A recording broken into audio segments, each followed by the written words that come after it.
y'all? You are watching Marvel Live here at New York Comic Con 2017. I'm Ryan Panagos, aka Marvel's Agent M. I'm Lorrance, and we're joined by author Ronald L. Smith. Welcome. Hello, hello. Thanks for having me here.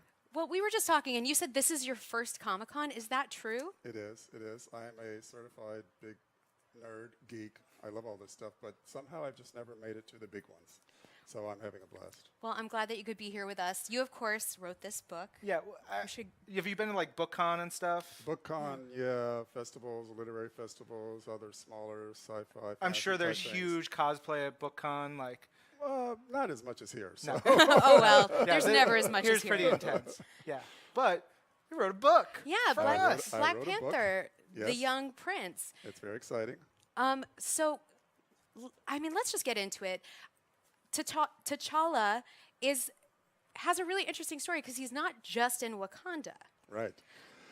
No, I guess I can say what the body copy flap cover reveals. Yes. Safe. And, you know, this is the story of young T'Challa. You know, who is he before he becomes the Black Panther? So we wanted to tell a story about him as a kid. And we see some of Wakanda, but then we also see the young prince, T'Challa, in Chicago, on the south side of Chicago, which is an interesting kind of stranger in a strange land kind of situation, because even though he's a prince and he's wealthy and he has all this privilege, his life is kind of really pretty sheltered. So what is it like for a kid with his background and his family history and all of this destiny that's heaped upon him to be someplace where he has to remain anonymous because something's going on in Wakanda? Can't tell you what it is yet, but he has to be sent away. Intrigue. And I like it that it's not just like, okay, you're a prince of the most advanced nation on the planet. We're going to send you to a really great school and it's going to be wonderful. It's like, no, you're going to like slip under the radar. You're going to sort of live how the normal folks in America live. Right. And in Chicago, in this, like, it's not like he's not getting all the amenities that he would be used to. No, it's not Little Lord Fauntleroy's School of Privilege. Although I it's mean, a pretty great school. Yeah, well, it My is, but favorite they school. want you know, T'Chaka, his father, wants him to get to know the common people, you know, not only in Wakanda, but throughout the world. So that's why he goes to this kind of Southside Chicago school, which is still a good school, but it's not what he would expect. So he has to learn some lessons there, and there's some bad stuff going down there, of course, and he finds himself wrapped up in it. And Ain't lots that of the cool case? stuff I happens. know. Yeah. Well, you mentioned T'Chaka. There's also some Marvel characters that people might recognize, but maybe some new characters potentially. Right. Well, the wonderful folks at Disney Marvel Press, you know, they gave me this opportunity. And, you know, there's a lot to learn if you're not big on Black Panther. Obviously, I knew a lot. Well, not a lot, but I mean, I knew a pretty good amount because I'm a big fan. But it's kind of an origin story in a way that doesn't necessarily tie in with the movie, but I was able to create my own story. So you see, you know, T'Challa and M'Baku, you know, some of the people from Wakanda. There's mention of the older mythology. But then there's also the school friends that T'Challa makes. So they're new characters. And then the antagonist, Gemini Jones, is my invention. So I hope people will like it. It's a lot of fun, and, you know, great opportunity. And so we were talking beforehand, and I was like, is it Gemini Jones, an established character? Because you did such a great job making such a perfectly Marvel name. Yes. Like Gemini Oh, Jones, that wonderful. alliteration, that feeling of a classic good. Marvel character name. Yeah, It just, yeah. And I was like searching my brain, like, I'm stumped, which. Oh, that's cool. Because can once get you're a- into that world, you Yeah. feel those names and all the alliteration and the vocabulary of the world. Yeah, he can go get a job working for Scorpio in the Marvel Universe a little later on in life. And speaking of Gemini, we know some teasers that there's potentially some dark magic, and you have dark magic in a lot of your work. What is it about dark magic that you find interesting? Wow, that's a good question. Yeah, young T'Challa does find something happening that could be dark magic. Is it dark? Is it magic? I don't know. Is it science? Is it technology run amok? Yeah. We'll have to wait and see.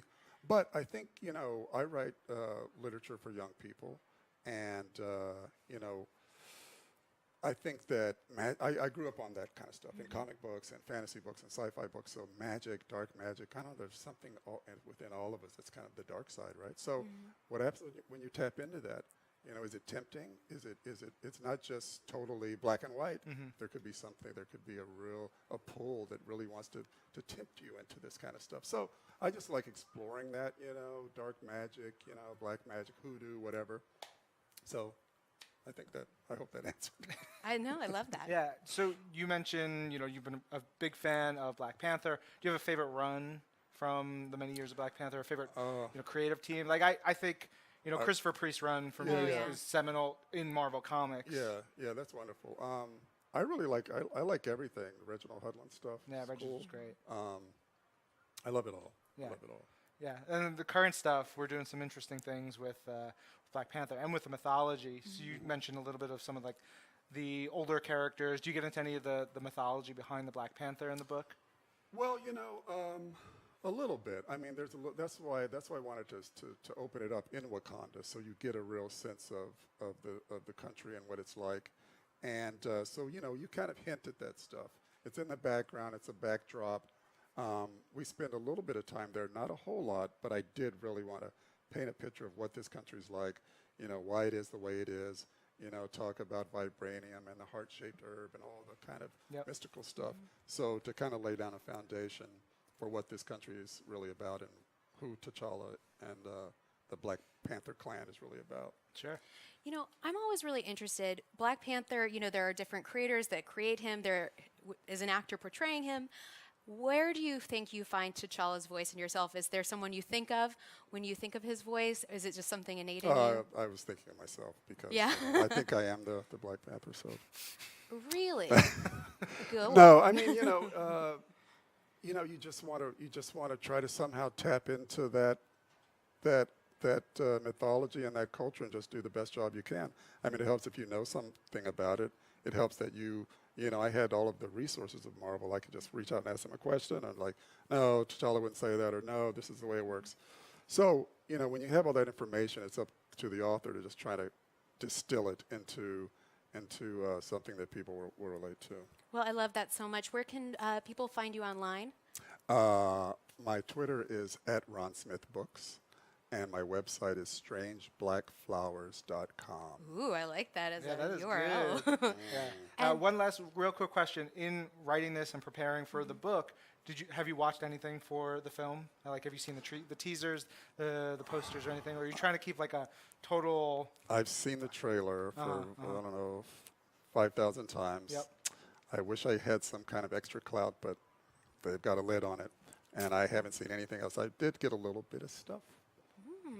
Research-wise, not necessarily visual, but written. So, but no, I'm salivating for the movie, and I can't wait for it to come out. We are too. Well, we actually are going to check out a dance-off that happened over on the Marvel stage. So let's take a look at that right now.